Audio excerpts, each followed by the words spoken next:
Hello, UGTRB English, Unit 9, Literary Criticism and Theory, MCQ, Part 3. Question number 51. When was Biographia Literaria published? Biographia Literaria என்ற புத்தகம் publish பண்ணப்பட்ட வருடம் எது? இந்த Biographia Literaria எழுதினது யார்? நமக்கு ஏற்கனவே தெரியும். எழுதினது Samuel Taylor Coleridge. This is the masterpiece of Samuel Taylor Coleridge. This work was published in 1817.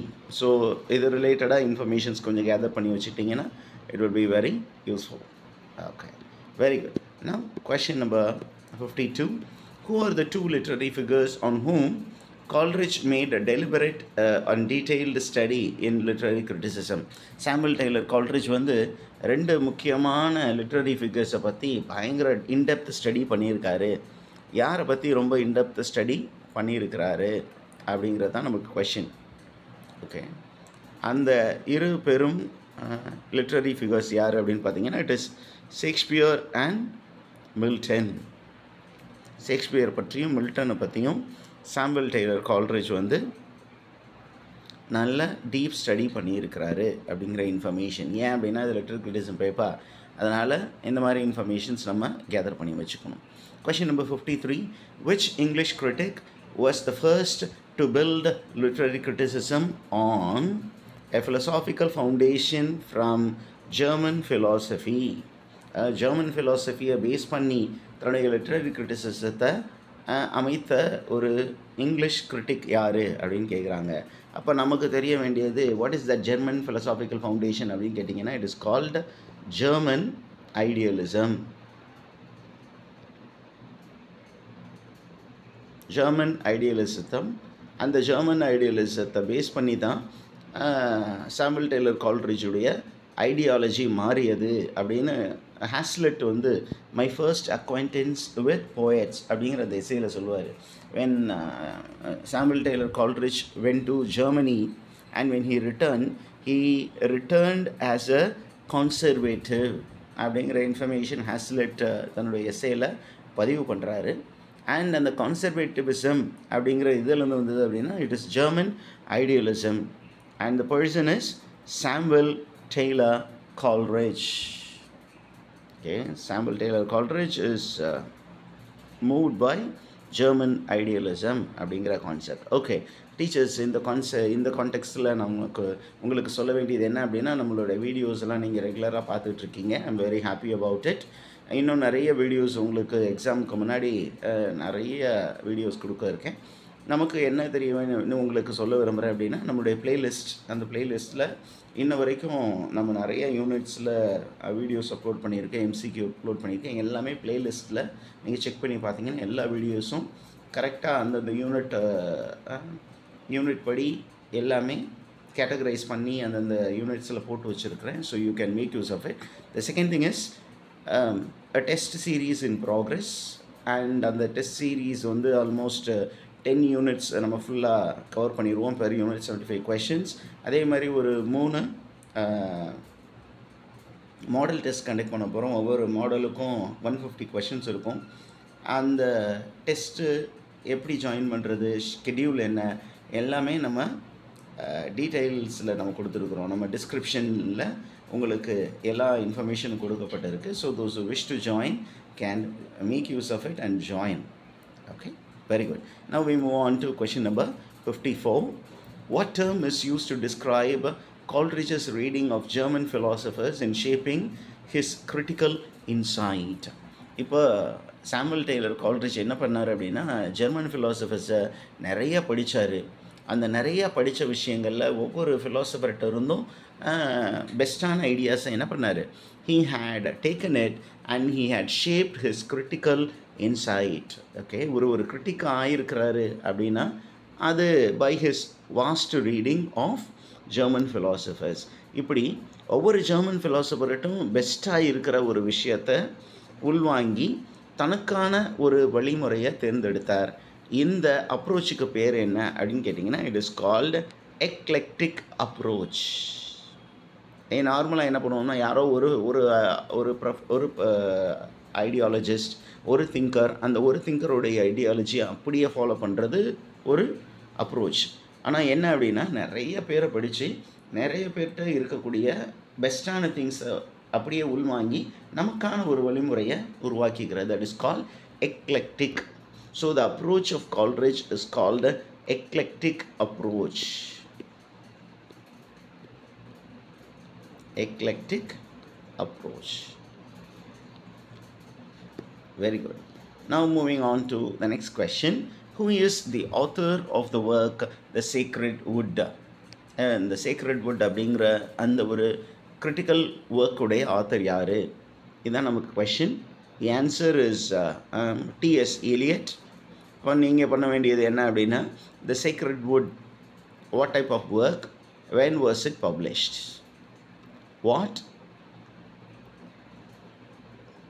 when, இந்த ரெண்டு கொஷினுக்கும் ஆன்சர் நீங்கள் சாட் பாக்ஸில் ட்ரா பண்ண ஆன்சர் கண்டுபிடிங்க. You will be blessed. Okay, now who called Shakespeare's Hamlet and artistic failure? ஷேக்ஸ்பியருடைய Hamlet அப்படிங்கிற அந்த பிளேவை வந்து ஒரு ஆர்டிஸ்டிக் ஃபெயிலியர் அப்படின்னு ஒரு கிரிட்டிக் வந்து கமெண்ட் பண்ணியிருக்கிறாரு. யார் அந்த கிரிட்டிக் அப்படின்னு கேட்டால், the critic is T.S. Eliot. T.S. Eliot அப்படிங்கிற அந்த ஒரு மாடர்ன் கிரிட்டிக் தான் என்ன பண்ணியிருக்காரு அப்படின்னா, ஷேக்ஸ்பியருடைய ஹேம்லெட்டை என்னன்னு சொல்லியிருக்கிறாரு, ஆர்டிஸ்டிக் ஃபெயிலியர்னு சொல்லியிருக்காரு. என்ன ஒர்க் அப்படின்னு கேட்டிங்கன்னா, it is Hamlet and his problems. This is essay.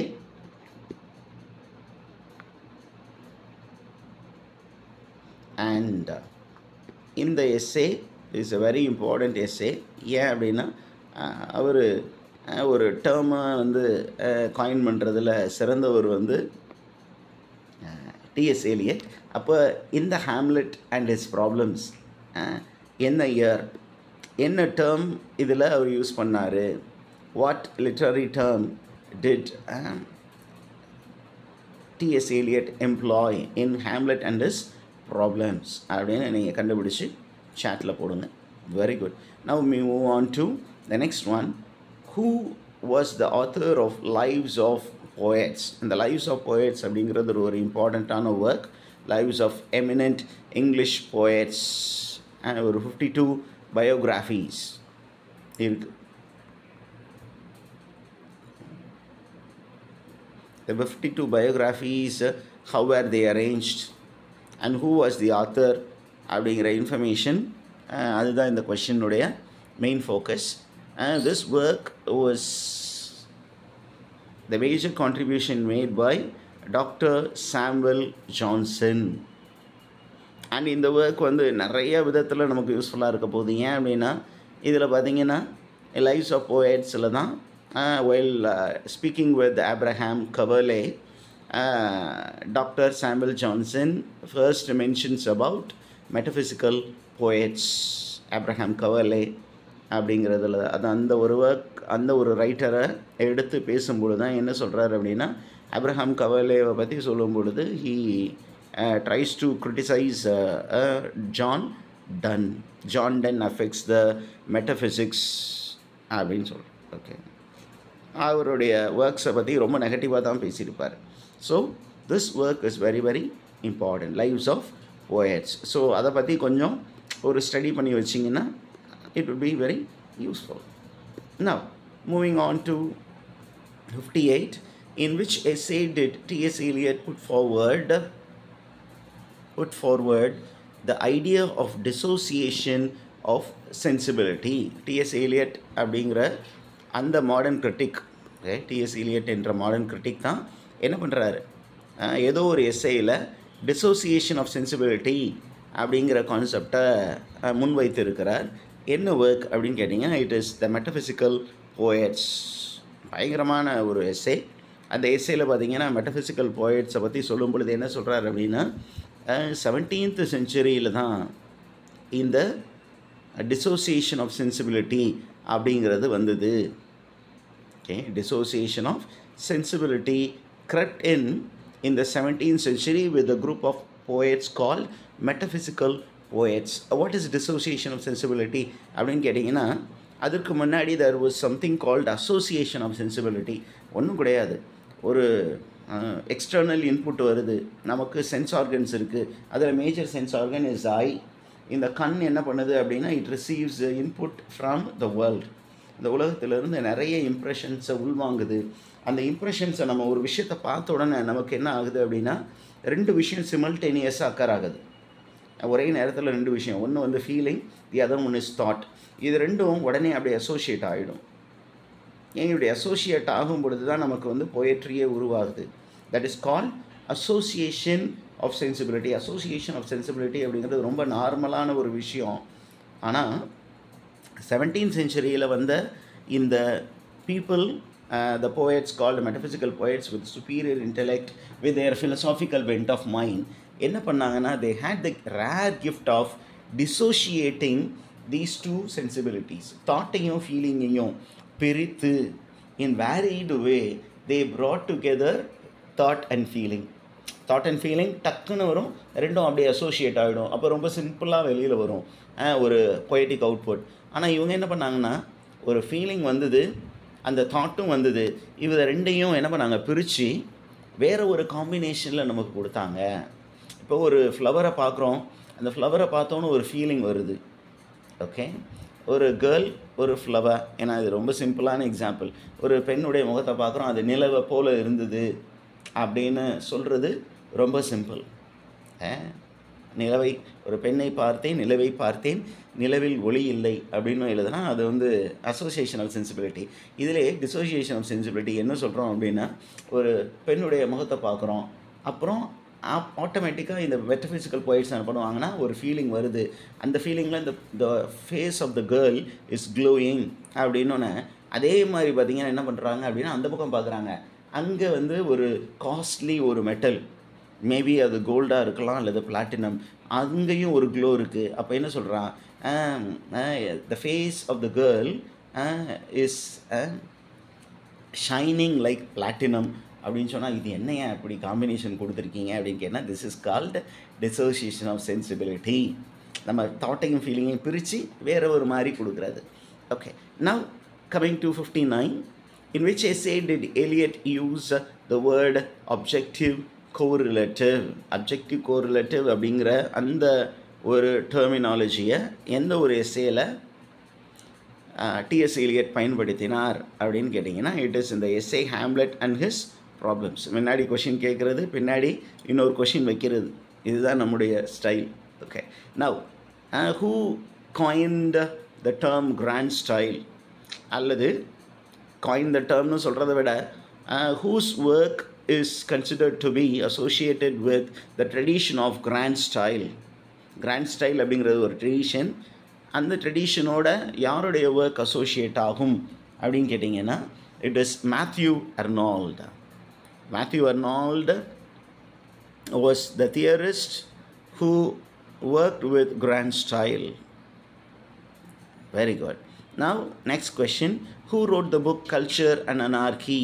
Culture and Anarchy அப்படிங்கிற ஒரு புத்தகத்தை எழுதிய அந்த ஆசிரியர் யார் அப்படிங்கிற question. The answer is Matthew Arnold. Year, when? That is homework for you. Next one.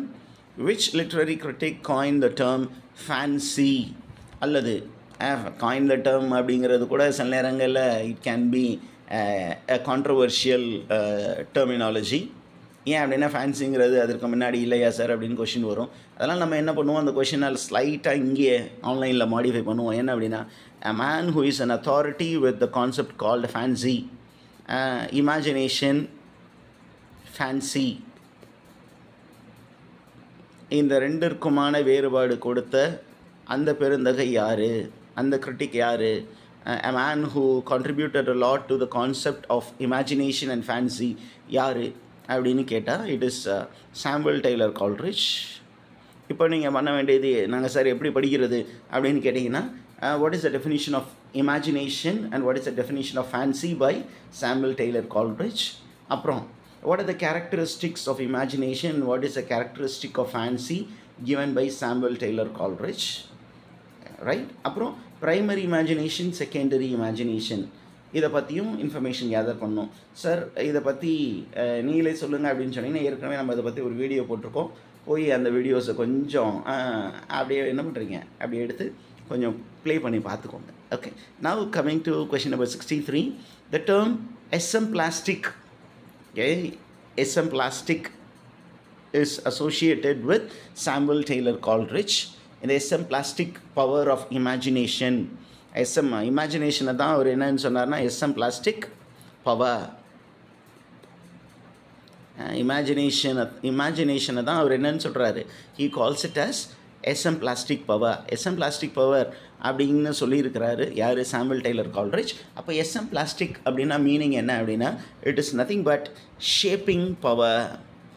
நமக்கு இன்புட் வருது, we receive lot of input or impulse from the outer world. அந்த அவுட்டர் வேர்ல்டில் வர இம்பல்ஸ் எல்லாமே அப்படியே ஹார்மோனியஸாக இருக்காது, டிஸ்ஹார்மோனியஸாக இருக்கும். அந்த டிஸ்ஹார்மனி ஆப்போசிட்ஸ் உள்ளே போய் அந்த ஆப்போசிட்டாக இருக்கக்கூடிய விஷயங்கள், கான்ட்ரவர்ஷியலாக இருக்கக்கூடிய ஐடியாஸை ஆர்கனைஸ் பண்ணுறது, அதை ஹார்மோனைஸ் பண்ணக்கூடிய வேலையை செய்வது இமேஜினேஷன் அப்படிங்கிற அந்த faculty. And imagination is a superior faculty for Samuel Taylor Coleridge. அப்போ எது inferior faculty அப்படின்னா fancy. Fancy is the raw material and imagination is the shaped, harmonized, superior material. Okay, very good. We move on to the next question. 64. Which work by Horace is a discussion on poetry, poetic style and drama? Harris உடைய எந்த work வந்து போயட்ரியை பற்றியும் poetic ஸ்டைலை பற்றியும் ட்ராமாவை பற்றியும் பேசியது அப்படின்னா, it is Ars Poetica. This is the magnum opus, great work. This is the magnum opus by Horace. Okay, what does the word weights mean?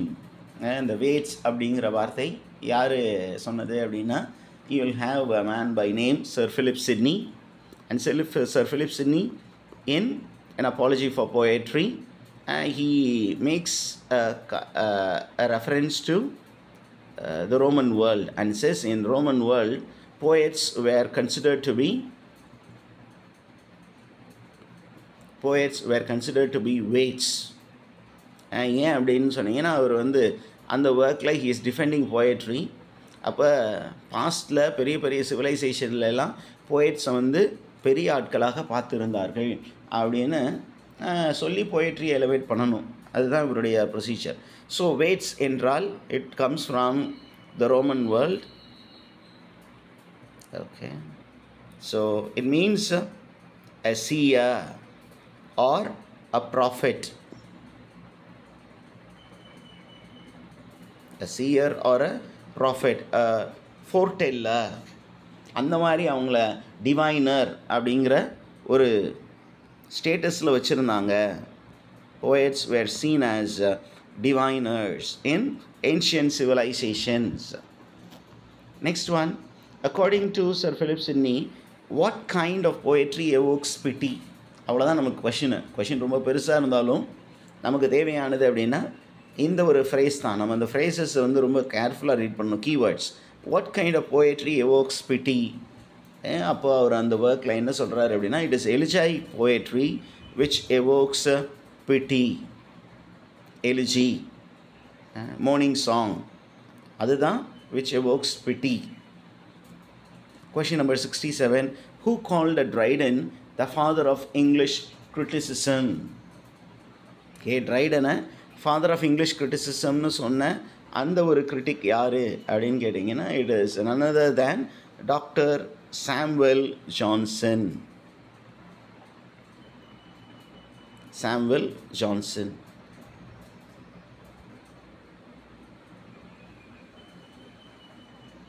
Next one. The study of poetry is an essay by Matthew Arnold. Okay. The study of poetry is an essay by Matthew Arnold. இந்த year என்ன அப்படின்னு நீங்கள் படித்து வச்சுக்கோங்க. Okay, இன்னும் கொஞ்சம் extra போய் படிக்கணும்னா நீங்கள் மேத்யூ வெர்னால்டை பற்றி ஏன்னா நம்ம ஒரு சின்ன எம்சிக்யூஸ் தான் கொடுத்துருக்கோம். ஏன்னா இது ஒரு வாஸ்ட் ஃபீல்ட், நீங்கள் எக்ஸ்ட்ராவாக படிக்கணும் அப்படிங்கும்போது what are the terms in criticism associated with Matthew வெர்னால்ட்?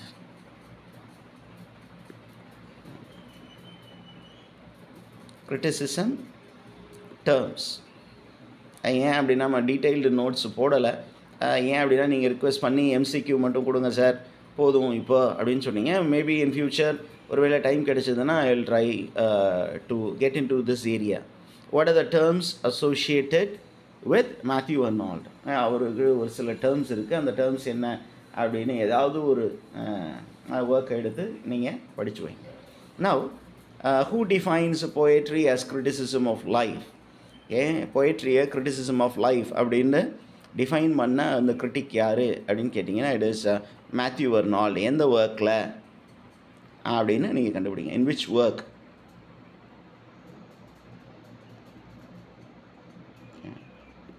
A teacher, a good trainer should be only one who kindles the spark in the trainees. Okay, அதனால் I am giving some information. I am also making you to work. Okay, very good. Question number 70. According to Aristotle, what is the essence of art? Aristotle பொறுத்த மட்டும் the essence of art என்ன அப்படின்னு கேட்டிங்கன்னா it is called mimesis, and mimesis with Aristotle begins proper criticism, and his criticism is called mimetic criticism.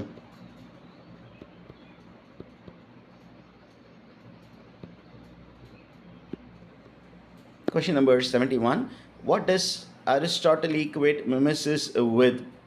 Aristotle, in his work Poetics, he speaks about different elements of mimesis, different elements of imitation. என்ன எல்லாம் அதுக்குள்ள element அப்படின்னு பார்த்தீங்கன்னா இதில் இருக்கக்கூடிய எல்லாமே rendering, depicting, constructing அப்படிங்கிற எல்லா எலமெண்ட்ஸுமே இருக்கும். So the answer is all of the above. Okay, very good. Now going to 52. How many chapters does Aristotle's Poetics contain? அரிஸ்டாட்டிலுடைய Poetics அப்படிங்கிற ஒர்க், அந்த ஒர்க் வந்து மொத்தம் எத்தனை சாப்டர் அப்படின்னு கொஷின் கேட்டிருக்கோம். It contains 26 chapters in all. Okay, next one. What are the two styles of prose writing mentioned by Aristotle?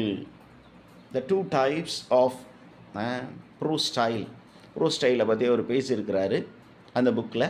அப்போ prose style writing, the writing of prose ரெண்டு டைப்பில் இருக்குது. ஒன்று வந்து loose and periodic, loose prose style and periodic prose style அப்படின்னு சொல்லியிருக்கிறார். Now moving to 74. According to Aristotle, what kind of truth does poetry express? Poetry என்ன type of ட்ரூத்தை express பண்ணுது அப்படின்னு கேட்டிங்கன்னா it expresses universal truths. Okay, எல்லாருக்குமே appeal ஆகிற மாதிரி ஒரு ட்ரூத்தை அது சொல்லுது. Question number 75. What is the least important aspect of tragedy? There are 6 elements of tragedy.